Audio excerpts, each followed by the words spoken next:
Don't worry, do them right. You guys hear me? Yep. Cracks. You still don't walk on the cracks in the sidewalk. Not because I break my back, I just know I can or else. Nonetheless, walking down the sidewalk, avoiding all the cracks, a homeless man bumps into your shoulder. He smiles widely and stares deep into you, slowly, creepily, unnervingly. Wrinkled black knuckles cringe and claw cheek, jaw, chin, nose, lips, eyes, ears, neck. The hobo's face falls off like a slug on a wet driveway, revealing a beautiful lion head, mane and all. Green eyes fall. A deep growl bellies through the ocean, skittering birds and clams. I'm the king. I nod. You lick my cheek. A little bit of skin comes off. You know how cats' tongues are. It comes from a good place. Cities. There's a man deep in the city. The city is like any other city. It's filled with men who are deep, some deep than others. This man is deep in the city. His alabaster hands, his alabaster cock, move in rhythm with the aluminum streetlights that flicker to the beat of the sway of the skeletal skyscrapers that prance on cold gray ground. There's a man deep in the city. He isn't a statue, but he could be a man. Luckily for us, his organs are made of mud.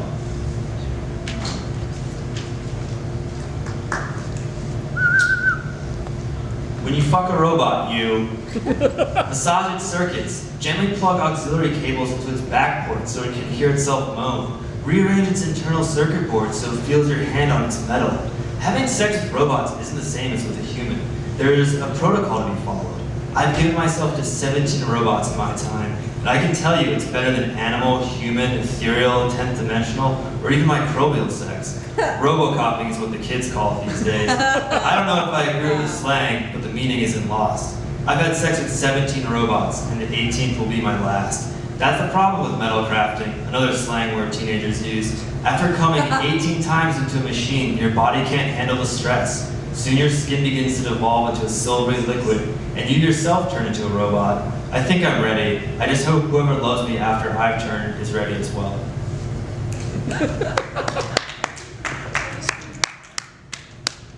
Cars. Ants walk on highways made out of funny bones. Each leg tickles the street across the way.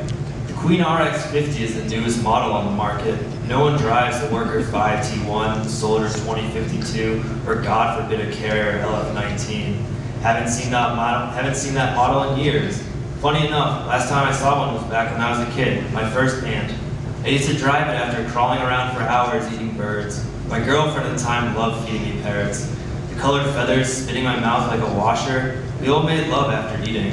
The Ant model Carrier LF19 had one port for a male and two for a female.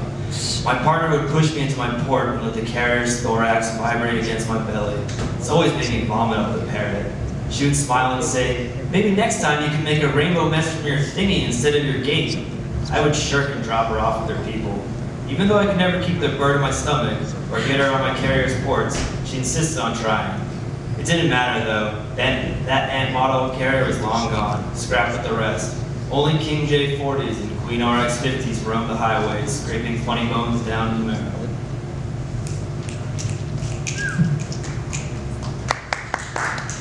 This is the last one. Cat and mouse. 10:58 a.m. As Tom waddles through the streets, he can't believe that no one is looking at him. Literally, the crowd just passes him by like a homeless person. He yells, nothing. Grabbing a knife from his trench coat, "If they refuse to look at me, I'll make them look." Pinching the skin, he slides the blade in, shimmying up and down, begins to flay himself. There's no blood. Tom can't believe it. Where's the blood? Faster he starts to shed. Soon all that is standing of Tom is a walking piece of meat. Still, even with all his skin gone, there's just no blood. Tom's shocked, to say the least. He goes deeper, ripping his muscles apart, intestines and kidneys in sight. Grabbing his liver, he pulls it out. "Where's my blood? Where's my blood?" Soon all that remains is a skeleton. Tom's confused and annoyed as his bones fall due to a lack of support. He still is wondering where that red liquid went. 11:08 a.m. As the crowd gathers to watch the homeless man kill himself, Jerry can't peel away. Tom's skin is lying on the ground. Blood is pouring from the cracks between his muscles. It's not over though. He starts to rip apart his back and chest muscles, revealing his innards. Organs start dropping to the ground. In the end, a shambling skeleton standing in a slaughterhouse. Jerry looks at Tom just before his bones falter to the dirt, adding whiteness to the brown and crimson stain. 27 years later, as Jerry lies in bed, shirt off, boxers on, staring at the ceiling, he feels a tingle in his stomach, blood pushing to his cock, turning him into a man. He grabs his dick and starts stroking it, imagining that man who fell apart all those years ago, harder and harder, faster and faster. His manhood is throbbing. Jerry sees that man's eyes just before he tumbled apart, grunting. Jerry releases himself. Still to this day, the only thing that will make Jerry come is Tom.